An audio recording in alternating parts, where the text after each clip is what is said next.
question about whether you can put the two types of camels together. So yes, it is possible, and they are considered somewhat harder. But that, you know, quite often is up and down. I don't count with Liverpool 45. The oldest one on record is 51. Here we go. There you go, Natty. Go get it, boy. Have a look right. And away he goes. Okay, so he'll go off a little bit. And at some point he'll start climbing and getting a little bit of height. Coming in, chasing the lure. He'll probably fly off that way a little way. Just checking out, see if there's any ferrets out. I'm only joking, ferret man, you're right. Well, that was Nat, hope you enjoyed that. Coming back in over the top here. No, he's not really, he's going away. So he'll go up there a little bit. Probably don't catch anything, Nat. Don't you go into them trees, mister. A bit bigger than the male peregrine falcon, smaller than the female, but same shape. Oh, mid-air rouse. What he did then, he just shook all his feathers. Keep nice and still, guys. He's coming in quick. Pull up, pull up. Get into the middle of the arena, please, Kane, a little bit more. Not the biggest arena, this one, so we've got to make sure he pulls up and doesn't hit the fence. Nice. Off he goes again.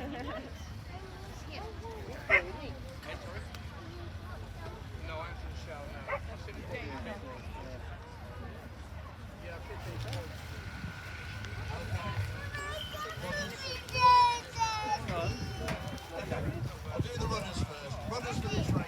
Lane 1 is Otis.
Ladies and gentlemen, boys and girls, it's now time for the buses and coaches. So, first one in is one of the smallest we've got on display here at the show. 1960 Bedford CA with a massive water. 14-seater little thing this. You used to get these anywhere around the country. Bus companies used to have these. Usually they take skipper thieves to.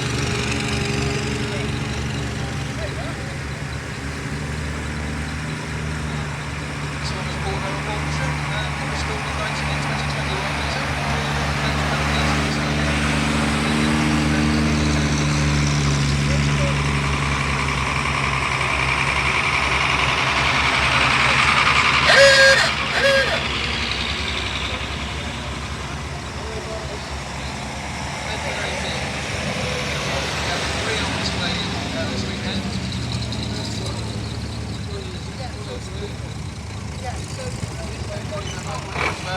Operated in the south-west of England,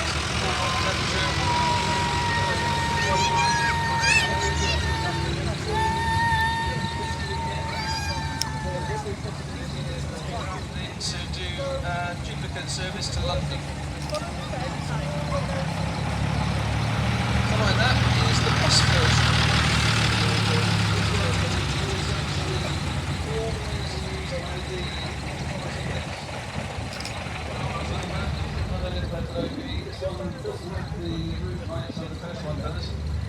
This one started life in Devonshire and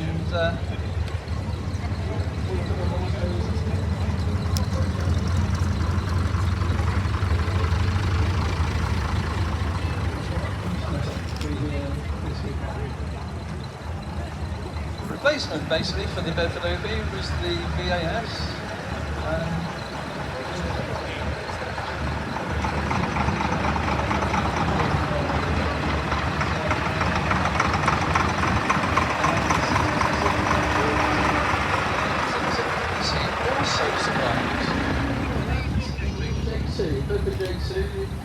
Known as the Peanut. This one is also operated by a local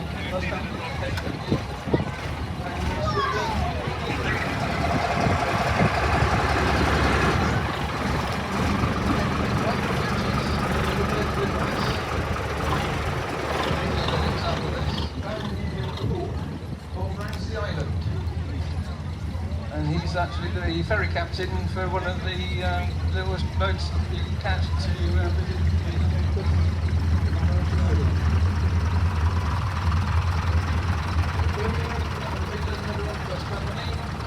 build their own buses and coaches. This is the C1. This would have been a touring coach. I think it ended up being the Midland Red van bus.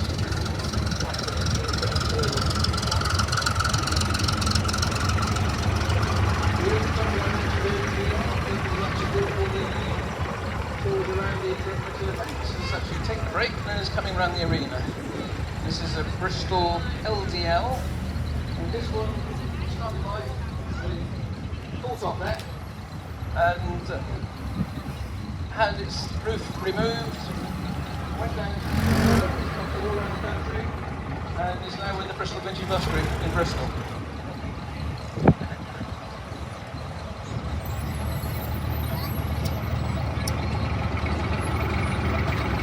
Bristol Marine.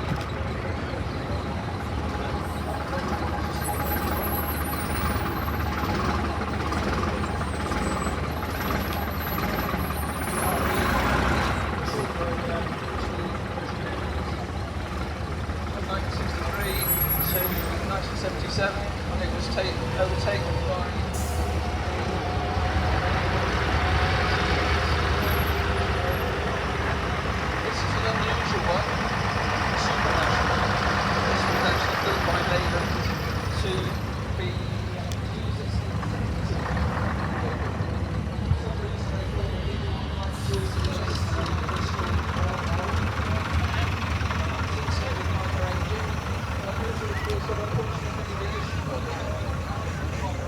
the BDA 1T.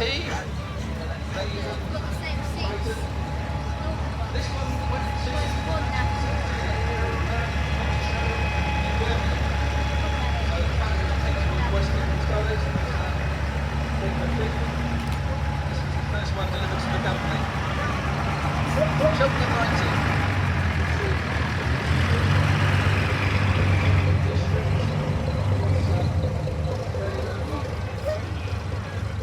This one is advertising on the side associated motorways. It's the anniversary this year of the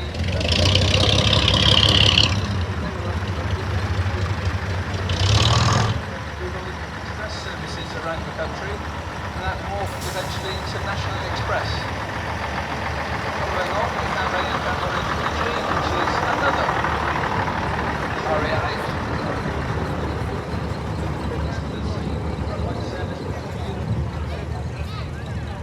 Followed closely by a lovely little coach, there's Little Austin. It spent all its life in Cornwall. It's a lovely petrol engine vehicle, quite unusual.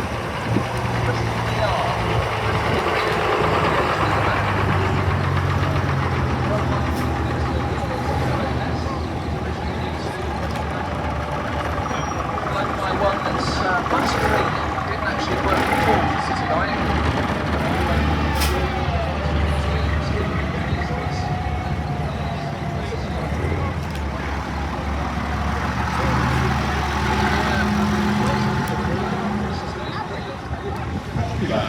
In horticultural sections, so maybe market gardens, private estates, particularly with its lighter Villiers engine.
it. Is it now? Is it now? Right, we're getting off next one, no matter what. Okay. Run down the stairs. Run.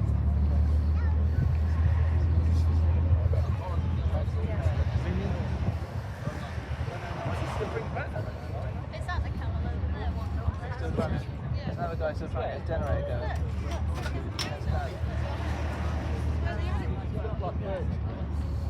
Oh, we might go past you then.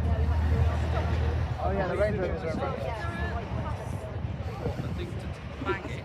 No, it just goes to the bus stop. Huge going to be behind you. I can't see.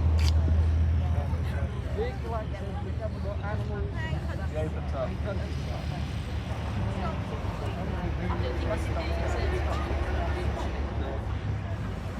What dairy? No, cars are all lining up to go into the military. Visitors. Just here, but they're in front of us. What, where the buses are?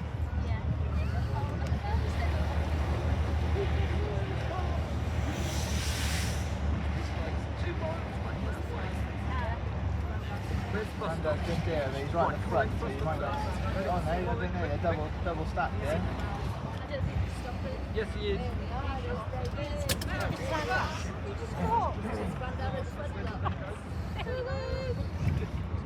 Running down to Settle Station to collect the ride, bring it up into the market square and they'd build it up, and then they'd book the same Coconut Shy and various other side lots. He had an old Bristol bus with the windows blanked out, which all the ride was packed into. There was a generator, there was a dynamo at the front of the bus immediately behind the driving cab. When he got to wherever he was going, he would crawl underneath, unbolt the prop shaft, bolt a pulley on, and then put some belts up through the floor to drive the dynamo. And then there was a stick that held the accelerator pedal down to keep the engine at the right speed. He'd no batteries on the truck. He used to commandeer 2 or 3 folk to help him pull the old gardener into life with a piece of rope on the starting handle. And there he was all fit up. He used to come across into Grandad's pub for a drink most nights, and he always paid in 2-shilling pieces, the old money, because that was the usual sort of fee for a lot of the jobs. So of course he always had a pocket full. And they used to keep their money in silver in those days, and put it in bags right at the front of the truck. So when the ride was packed in the truck, you couldn't get at their money. And they liked silver, proper silver. When you got on the train, didn't always work out quite as planned, because I knew a showman down in the West Country, and he packed all his stuff onto the train and set off, and on the course of his route he went through a 2-mile tunnel with the train, and he went in with all the package on there, nice and visible. When he came out at the other end, because of the sparks of the engine, the train was pulling chassis, but no sign of the actual rides. They'd all burnt out inside the tunnel. Oh dear. Nobody knew. Yeah. That's a bit unfortunate. I don't think that was quite the phrase he used. A couple of braces that go back onto the top of the horn plates, and a piece that sticks out the front, a little winch tucked up on the top, and lo and behold you've got the yard crane. The other interesting feature it has is power steering. Only engine you'll see with power steering. You won't actually be able to see it as it goes round because the mechanism is on the inside. But if you take a wander and have a look at it when it's working, lifting logs out in the working area, you'll see how it actually operates, and it's a very, very effective crane. Does a good job. It's been subject to a major rebuild quite recently. We haven't seen it for a while, but she's back out on the circuit now. And I say it's the only one there ever was. Ransom's built quite a few engines, but Ransom's were agricultural engineers, and it's no disrespect to say that their engines reflected the fact that they were agricultural engineers. They were big, strong, not very pretty, but very durable. And actually, Ransom's had a very good salesman over in Ireland, and there's a lot of Ransom's engines went over there. And as I was saying earlier about marketing, Fowler's had people all over the world and sold a lot of engines as a result. Ransom's obviously had a very good salesman in Ireland because they put a lot of engines out there. But it was the sort of little things that you notice with the Ransoms. The footplate hole where you get in, where you climb through, the corners are rounded on a lot of engines. They were square on the Ransoms, and it was just those sort of little items of finish that were a little bit different. But as I say, no disrespect to them, they were a fine big and carried on. Now, we've got a very unique exhibit here, this Aveling tandem roller. It's come over from Ireland. This was Aveling's attempt at a modern roller with better weight distribution. And when you look at it, you can see that all the heavy bits are basically in the middle. You've got the boiler there. Under that cover on this side, where that oval brass plate is the cylinders that actually drive it. And then it's geared to the roll that's at the front as it goes round. It's got power steering. You'll notice the red steering wheel, the vertical wheel, by the driver's left side, right side. He's just given it a flick to encourage it to go. It seems a bit sticky, the motor. It's got a steam-driven radial motor under his seat, which actually steers them. Both Avelings and Marshalls built rollers to this style. And as I say, they were suitable for the rolling. The whole of the heritage movement, the steam engines you see here, all the preserved railways like the Gloucestershire, Warwickshire, the little one down at Crick Lane there, Severn Valley Railway, all those sort of people, we only burn 60,000 tonnes of coal a year.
There's only one left working.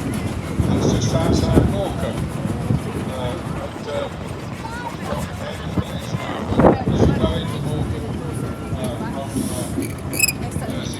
It's always a big long pole on the barrel because when you get it bottled up, you need it. Yeah. But there you are. You can see that lever he's holding with his right hand. That's the one that makes it go backwards and forwards. His other hand will be on the regulator, which is up in the middle. And that's measures the amount of steam that's allowed into the cylinder, so it effectively controls the speed.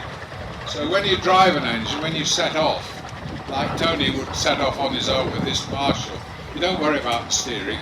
You get hold of the regulator and the reversing lever and you get it moving. Once you've got it moving, then you can start to worry about where it's very, very short, very manoeuvrable, but does make them a little bit light on the front. I think if you asked a lot of that engine in terms of pulling weight, you'd soon get a front wheel cocked in the air. Our Ruston would cock a wheel up if you've got a really extreme load. We used to have very good tractor tires on the Ruston, and on one occasion we were pulling a loaded lorry off a sticky field with an engine on, and somebody took a picture of it. It's got one front wheel about 6 pound a roller off a rolling contractor in Huddersfield called George Ed Hall. George Ed Hall said, "I'll deliver the roller when you buy it." And he drove it over to the Riddings and we parked it and stood and admired it and decided to give it a good clean after George had gone home. And I was routing in the toolbox. We knew it was a 10-ton roller because it had a little plate on the side that said weight 10 tons. So that was quite clear. Anyway, I got routing in the toolbox. And in the toolbox I found another weight plate which said weight 12 tons. So a week or two passed and George Ed Hall appeared one day. And I said, "Mr. Hall," I said, "what does this roller weigh?" And he said, and he grinned and he looked at me and he said, "That depends whether you work for Cope Merton District Council or for Huddersfield Corporation." Because he said, "We tendered for rolling for one of them, they wanted a 10-tonner. He said, and the others wanted a 12-tonner. But he said, we'd only got one roller. So he said, we used to just change the weight plate." He said, "Very, very heavy plate." And he'd done that for years and nobody had ever questioned it. So I don't know which council it was that got short-changed because they got a 10-ton roller and they thought they were paying for a 12-ton.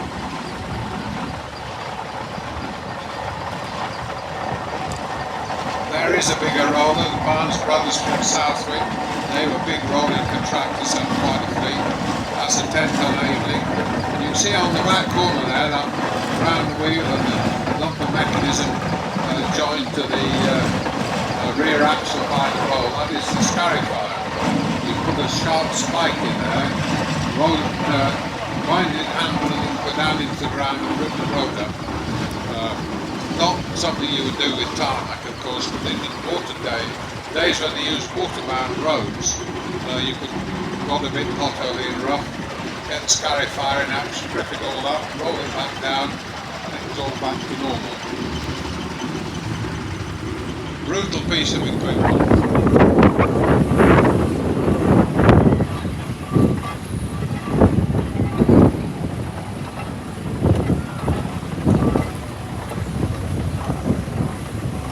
Right, well this is the very last trailer ride. I think they've got room for 1 or 2 more, have you? No, we're full. Okay, you'll have to come back tomorrow. We'd love to see you again tomorrow, so that's the last ride of the day, about to leave. Rob Tyler's little Fowler coming around, Fowler Tiger tractor, and that's on its original straight wheels. All these engines later in life when they were working were fitted with rubbers because those wheels don't do a lot of good on a tarmac road. You tend to slip and slide if you're asking a lot of the engine. But Rob rebuilt that one. It was a complete basket case when he got it, and it's very much in its original form. I'm always amused by its name. It's a called Mr. Blower. And I said to Rob, well,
I'll get out of the way.